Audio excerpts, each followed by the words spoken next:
Aside from her toxic marriage to Antony Armstrong-Jones, Lord Snowdon, Princess Margaret embarked on a number of affairs of the heart, including one with a gardener named Roddy Llewellyn, who was almost 2 decades her junior. Ahead of her portrayal by Helena Bonham Carter in Season 3 of The Crown, historian Dominic Sandbrook explores Margaret's relationships over the years. Hello and welcome to Royal Scandal. Please do well to like, subscribe, comment and turn on the notification bell so as not to miss out on any news updates. Even now, 17 years after her death at the age of 71, Princess Margaret continues to fascinate people not just in Britain, but around the world. Born into colossal privilege and unimaginable pressure as the second daughter of George VI, Margaret was, at one time or another, the model of fresh-faced girlish vigor, the symbol of flirtatious elegance, the personification of arrogant entitlement and the embodiment of an ancient institution that seemed to be losing its way.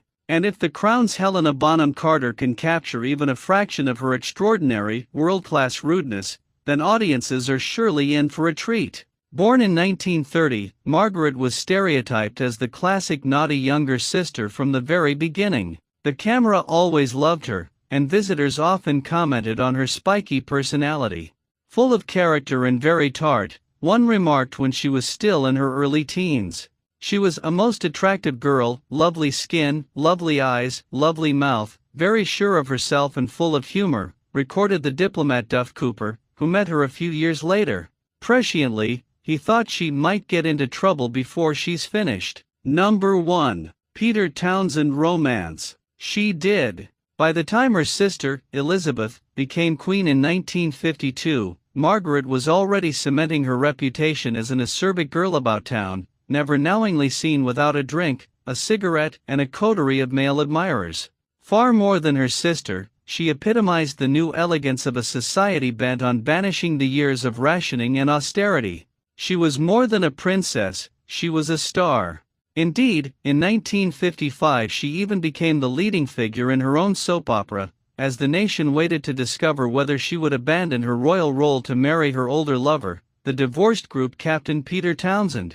Love or duty, heart or head? Come on, Margaret, urged the headlines. But to the disappointment of the romantics, she chose duty, a very un-Margaret choice, as it turned out. On the surface, the next 10 years appeared to be Margaret's golden years. In reality, she was heading down a very steep incline. Her marriage to the aristocratic society photographer Antony Armstrong-Jones, later Lord Snowdon, another lush, raffish character, delighted the tabloids but proved a toxic disaster. According to one account, Snowdon liked to leave her little notes tucked into her bedside reading books, which read simply, "I hate you." And when, at a party in New York, somebody asked her how the Queen was, she snapped, "Which one? My sister, my mother, or my husband?" Tiresome, spoilt and irritating. For all the wild evenings with the likes of the actor Peter Sellers and the theater critic Kenneth Tynan, there was a hollowness at the center of Margaret's existence.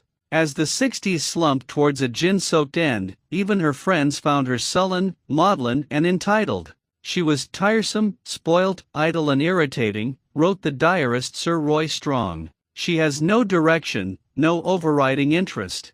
All she likes is young men. And she was now ruder than ever. Seated next to the model Twiggy at a party, the princess ignored her for 2 hours before finally turning and asking who she was.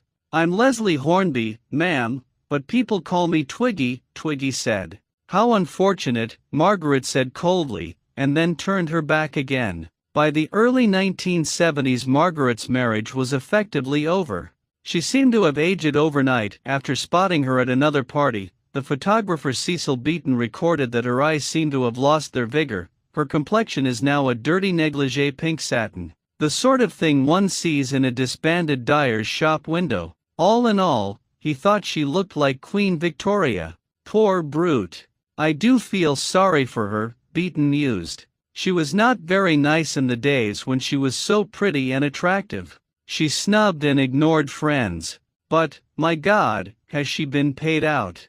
Number 2. Roddy Llewellyn scandal. Increasingly Margaret retreated to her house on the Caribbean island of Mustaqui, where she surrounded herself with cheap men and expensive bottles. Her closest companion now was the would-be gardener, Roddy Llewellyn, who was almost 2 decades her junior.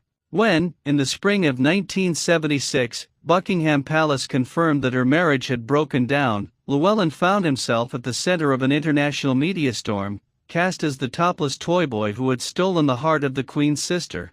Not surprisingly, he eventually jumped ship, and Margaret drifted on, lonely and miserable. The historian John Julius Norwich even recalled that he had never known an unhappier woman, an extraordinary thing to say about somebody born with so many advantages. The Snowdons' divorce. Margaret's divorce was an enormous international story, the first sign that the carefully manicured Victorian facade of the royal family was breaking apart under the pressures of the late 20th century. Some of her subsequent lovers were almost beyond parody. One example was the East End gangland enforcer John Bindon, who reportedly amused her by dangling 5 half-pint glasses from his erect penis. It is hard to imagine such a display going down well with her sister. In any case, Margaret had become an embarrassment.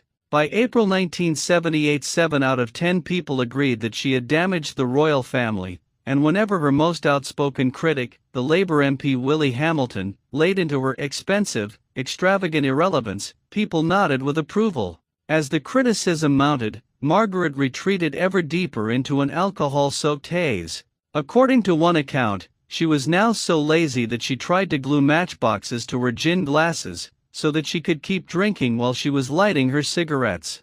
And as the spotlight passed to Princess Diana, so Margaret no longer bothered with the faintest semblance of politeness.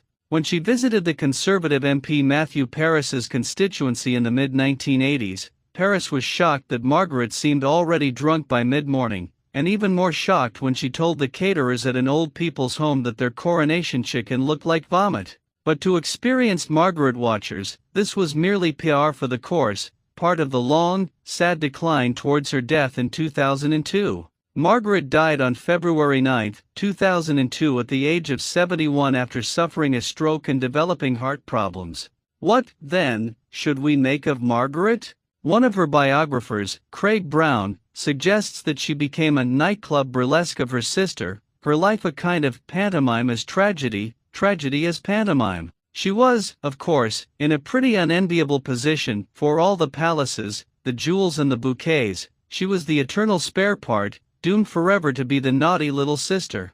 But then you think about the time she met an architect, disabled since birth, and asked him, "Have you ever looked at yourself in the mirror and seen the way you walk?" Perhaps she thought she was being funny. But nobody else thought so. Thank you so much for watching. Please like and subscribe.